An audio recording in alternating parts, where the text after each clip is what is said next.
El día que Elena descubrió que su marido la engañaba, sintió que algo dentro de ella se rompía de una forma que jamás volvería a repararse completamente. Habían pasado 37 años de matrimonio junto a Ricardo, un empresario conocido en Madrid por su cadena de hoteles de lujo, y durante décadas ella creyó haber construido una familia sólida. Habían atravesado crisis económicas, problemas de salud y años difíciles criando a su única hija, pero jamás imaginó que terminaría enfrentando una traición tan humillante. Todo salió a la luz de la peor manera posible. Una tarde, mientras organizaba documentos en el despacho de la casa, Helena encontró accidentalmente unos análisis médicos dentro de una carpeta que no le pertenecía. El nombre de una mujer desconocida aparecía junto al apellido de Ricardo. Al principio pensó que se trataba de un error, hasta que leyó una frase escrita a mano en la parte superior: semana 18 de embarazo. Sus manos comenzaron a temblar inmediatamente. Algo en su pecho le dijo que su vida acababa de cambiar para siempre. Esa misma noche esperó a Ricardo en silencio dentro de la cocina. Él llegó tarde, con olor a perfume femenino impregnado en la ropa y el cansancio típico de quien ya no se preocupa en esconder nada.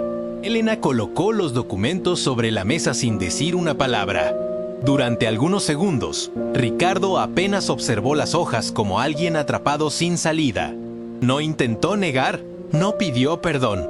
Apenas se sentó lentamente y cubrió el rostro con las manos antes de admitir que mantenía una relación hacía más de 2 años con una mujer mucho más joven llamada Verónica. Lo peor vino después.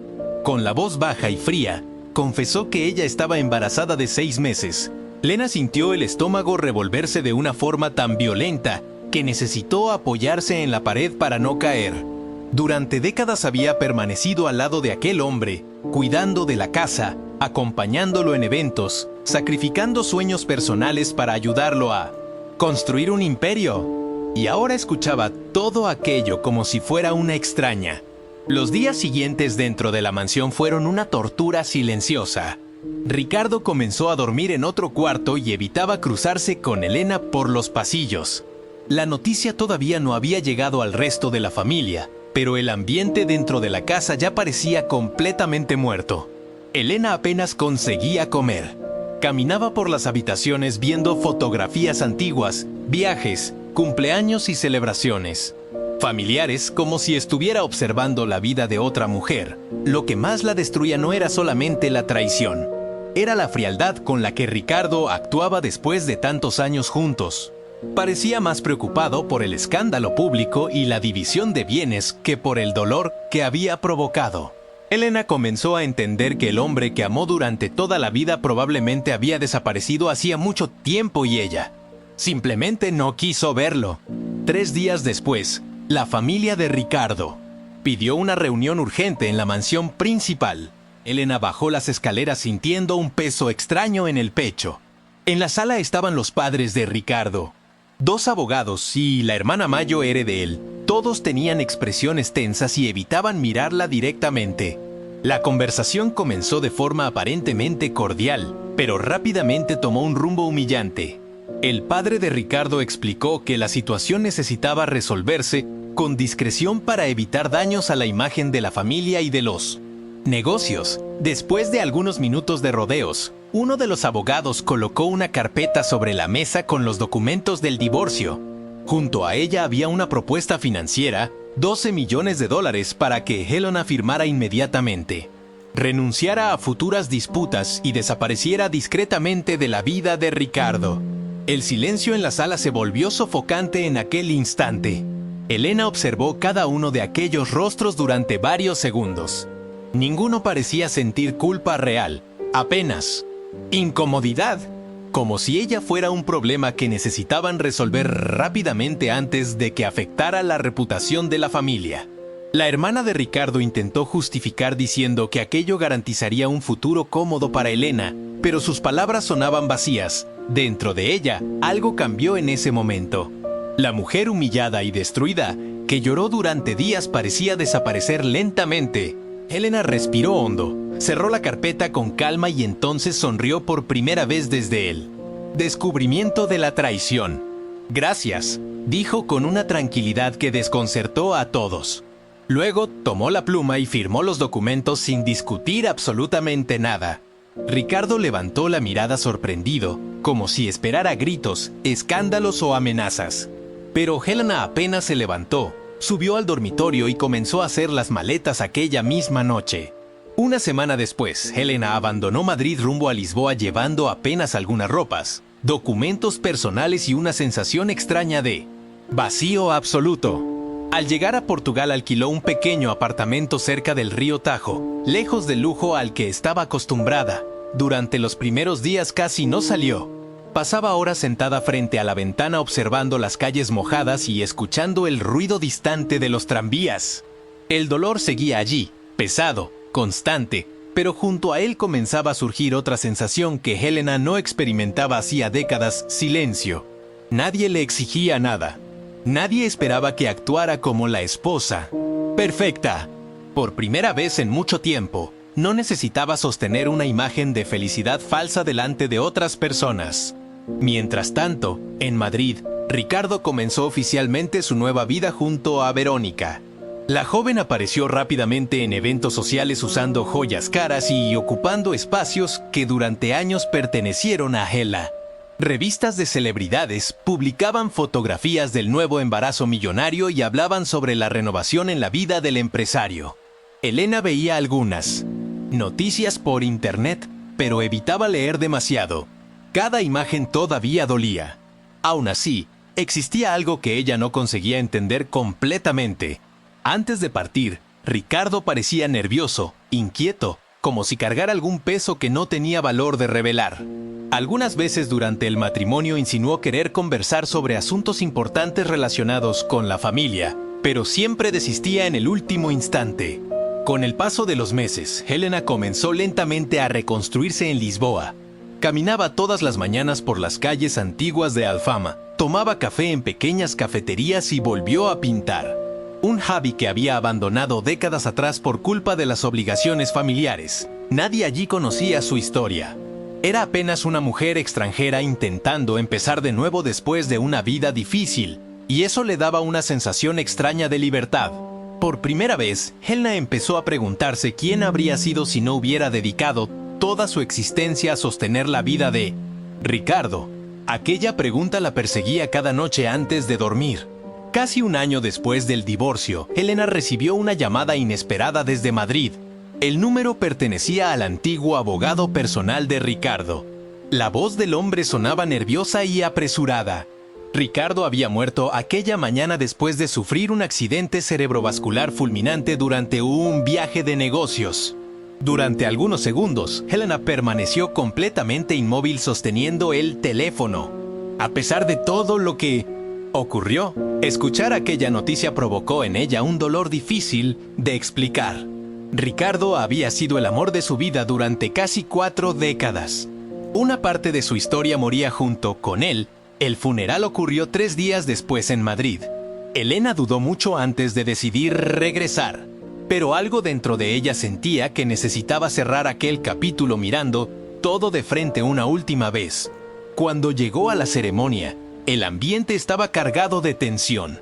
Verónica permanecía sentada en primera fila vistiendo negro, con la mano apoyada sobre el vientre ya avanzado del embarazo. La familia de Ricardo apenas saludó a Helena con formalidad fría. Muchos invitados murmuraban al verla aparecer después de tanto tiempo. Parecía claro que nadie esperaba su regreso.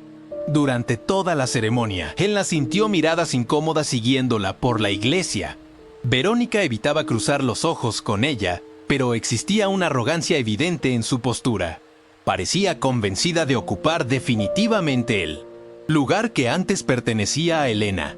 Después del entierro, mientras varios invitados abandonaban el cementerio, el abogado de la familia se acercó discretamente a Helena y le informó que existía un segundo testamento dejado por Ricardo, cuya lectura ocurriría aquella misma noche en carácter privado. El corazón de Helena se aceleró inmediatamente. No tenía idea de lo que aquello significaba. La reunión ocurrió en el despacho principal de la familia. Estaban presentes Verónica, los padres de Ricardo, algunos abogados y pocos familiares cercanos.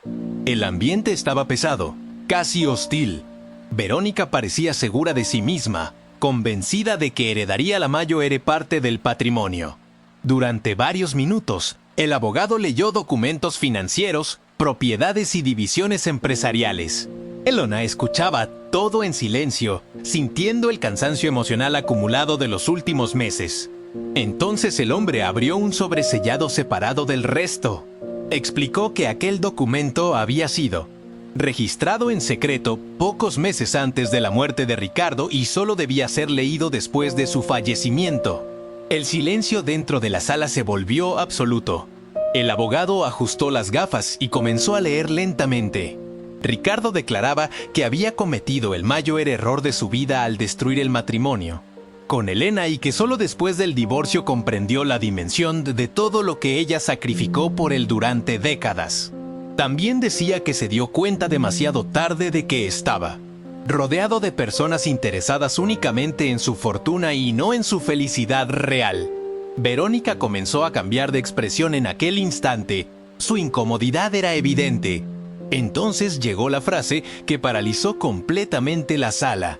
Ricardo declaraba que dejaba $85 millones, además de participaciones ocultas en empresas internacionales exclusivamente para Elena. El abogado repitió la cifra lentamente para evitar dudas. Durante algunos segundos nadie consiguió reaccionar. Verónica abrió los ojos mirando alrededor como si hubiera escuchado algo imposible. La madre de Ricardo cubrió la boca con la mano, y Hela permaneció inmóvil intentando procesar lo que acababa de escuchar. Verónica fue la primera en romper el silencio. Se levantó abruptamente gritando que aquello era absurdo, que debía existir algún error. Sus manos temblaban mientras intentaba arrancar los documentos de la mesa. El abogado mantuvo la calma y explicó que el testamento era completamente legal y había sido preparado personalmente por Ricardo meses antes de morir.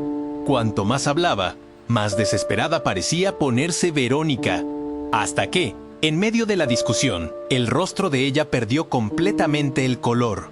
La joven llevó una mano al pecho, dio algunos pasos tambaleándose y se desmayó delante de todos. El caos tomó la sala inmediatamente. Familiares gritaban pidiendo ayuda mientras algunos empleados intentaban socorrer a Verónica. Elena observaba toda aquella escena con una mezcla extraña de incredulidad y vacío. Durante meses imaginó que regresaría a Madrid apenas como la mujer descartada después de un divorcio humillante. Jamás pensó que Ricardo había preparado algo así en secreto. Dentro de ella surgía una pregunta constante: ¿por qué? ¿Por qué no contó nada antes? Después del desmayo, Verónica fue llevada al hospital y la reunión terminó en completo desorden. Elena salió sola hacia el jardín intentando respirar. La noche estaba fría y silenciosa. Miró las ventanas iluminadas de aquella casa donde había vivido casi toda su vida y sintió un peso enorme en el pecho. Todo parecía una ironía cruel. Primero fue descartada como alguien inútil, después descubierta como la verdadera heredera de casi toda la fortuna. Al día siguiente, el abogado entregó personalmente a Elena una pequeña caja que Ricardo había dejado específicamente para ella. Dentro había cartas escritas durante los meses posteriores al divorcio. En cada página Ricardo describía el arrepentimiento creciente que sintió después de que Elena se marchó a Lisboa.